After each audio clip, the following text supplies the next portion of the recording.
Now, as the Jaguars look forward to playing their fourth preseason game of the 2022 season, they are coming off of some joint practices with the Atlanta Falcons, and thankfully, we did not have any events like what went down against the Rams and Bengals, where Aaron Donald started putting dents in people's heads with Bengal helmets. So thankfully, we didn't have that. We had some nice, peaceful practices. You know, the Jaguars and the Falcons were playful with each other at the end on social media, everything like that. But there are some really nice things to look forward to going into this preseason game against the Atlanta Falcons.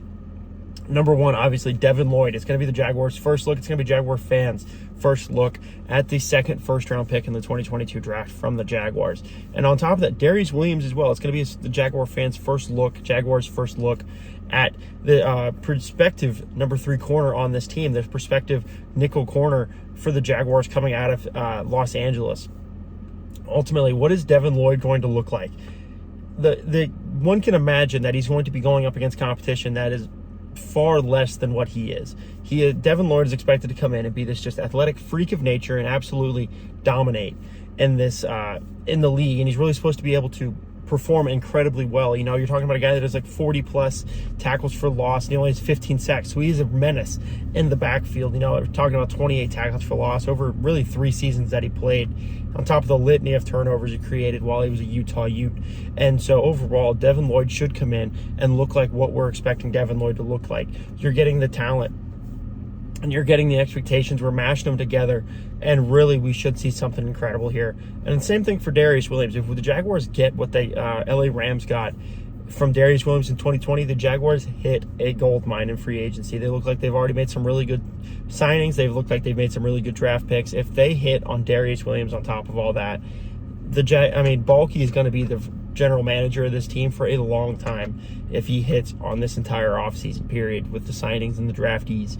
But Darious Williams is another one. If he comes out and he looks like what he's supposed to, we are in for a treat. And this is going to be a decent first quarter because you're going to have 2 prospective defensive starters out there against a sea of guys that are probably lower end on the depth chart. Now, Darious Williams and Devin Lloyd are not the only 2 Jaguars that are going to be seeing the field for the first time with a Jaguar logo on the side of their helmet. We also have Cole Van Lanen and James McCourt. James McCourt is the 4th kicker in the Jaguars kicking carousel this offseason. Unfortunately, I hate talking like that, but when you look at the history of Jaguars kicker, who was the last one that the Jaguars got from the LA Chargers? It was Josh Lambo. He was an former All-Pro kicker for the Jaguars. Yes, the entire thing went down with Lambo. Yes, he's suing the team. Do I think James McCourt's going to sue the team for some lunacy stuff? No. But James McCourt, he has the opportunity to come in and be the Week 1 starter, and he has the potential to be the season-long and potentially multi-season-long kicker for the Jaguars if he doesn't screw it up the way the previous 3 have. You know, up in Atlanta, he made all 8 of his kicks of various ranges. No official numbers came out of those ranges, but there were a couple that came out that said he made some 50-pluses. They don't know the number, but it was a 50-plus for sure. And then on top of that, Cole Van Lanen. You know, the Jaguars traded for Cole from the Green Bay Packers. They sent a 7th-round pick up to the Green Bay Packers. And Cole Van Lanen is someone that really has the potential to be just a backup guard. You talk about Tyler Shatley, how he has that potential to be the backup center and then the backup to both guard spots. Well, Cole Van Lanen really does have the nice little niche of just being a guard backup. He's someone that can back up Barczyk and someone that can back up Shatley or Sheriff. And then, in a break glass in case of emergency type of situation, he also does have a small amount of reps that he's played at the tackle spot. So it's a decent depth a decent depth trade, and it's someone that was going to get released out to the public. The Green Bay Packers, there was rumblings that he wasn't even going to make their 53 roster. So you went out, you got your guy, and you look at the long history of 7th-round picks panning out. The Jaguars cut a 7th-round pick last year from that draft, Jalen Camp. So are the 7th-round picks really going to pan out? No. Would you rather go get somebody that you think has potential, that has already shown something in the preseason? I'm totally with it. I'm okay with the pick.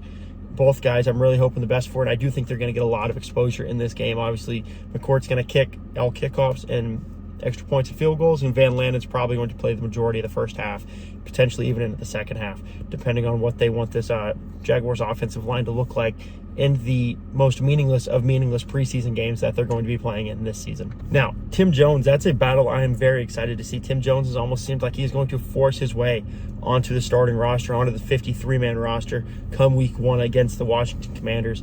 In the Hall of Fame game against the Raiders, he didn't do a whole lot. He had a couple catches, he had a couple targets. He didn't do a whole lot with them.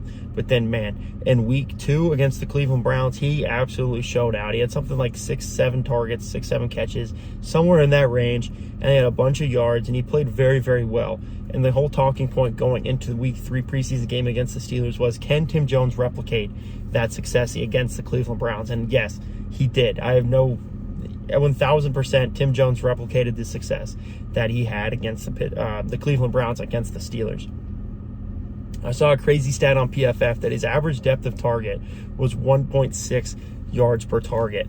Now, you look at his yards per catch, and it was 14 to 15 yards. So you're talking about a guy that has incredible, makes something out of nothing talent. He's an incredible playmaker, tackle breaker. You know, I talked to you guys about the other stat the other day where it was like 67 of his 70 yards, or like 60 of his 70 came after contact. You're talking about a guy that has multiple missed tackles, multiple broken tackles. As a guy that's probably going to be your bottom of the depth chart wide receiver, that is an incredible talent you cannot afford to let go. We're already seeing Allen Lazard look like an incredible wide receiver for the Green Bay Packers. And then you also have Colin Johnson up in New York for the Giants, who was having a very, very good preseason. Both 2 Jaguar wide receivers that were closer to the bottom of the depth chart. They get sent to other teams via them being cut from the Jaguars and just get picked up by these other clubs. And now we're talking about them as very good depth pieces on their wide receiver rooms.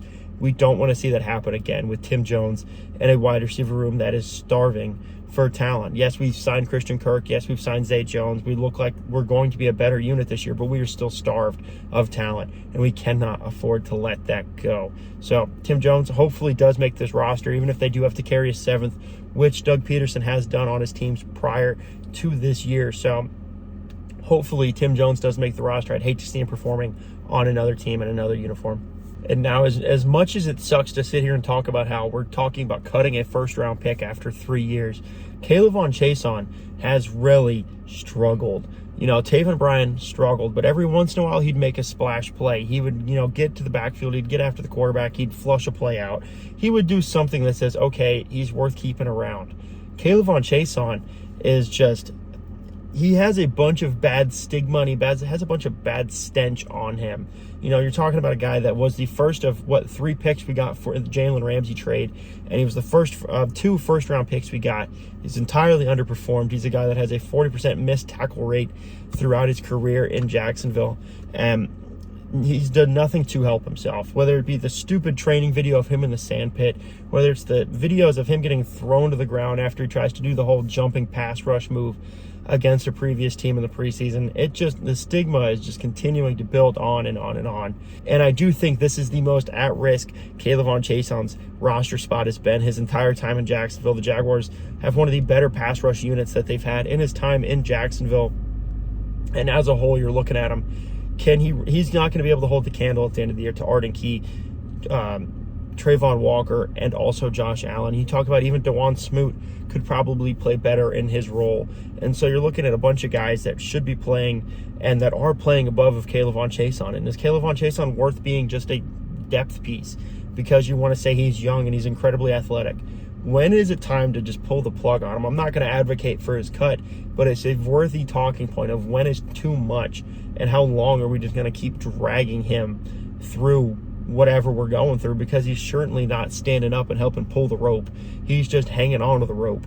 You know, ultimately, time will tell, but I do think this is going to be a great game to look into the crystal ball, figure out what K'Lavon Chaisson's future is going to look like in Jacksonville. Obviously, the coaching staff has given him a bunch of opportunities to save his job. He's been playing a bunch of snaps in this preseason, and this is going to be the best look we're going to have at him and see what he can be, because this is probably going to be some of the least talented players he's going to be facing up here in Atlanta against the Atlanta Falcons in the final preseason game of his going into his 3rd year in the NFL. All right, everyone. Thank you so much for watching. Let me know down in the comment section below, what are you guys most excited to see come out of this 3rd official preseason game and the 4th preseason game the Jaguars will have played before they play the Commanders up in D.C. in Week 1. Let me know down in the comment section below. Thank you guys so much for watching. Be sure to subscribe if you haven't already. I appreciate you if you already are subscribed. Stay safe and go Jaguars. How about them Jags? Come on, Joe! Ah! Thank you, baby! Thank you! You're making blood come from my damn mouth! Duval!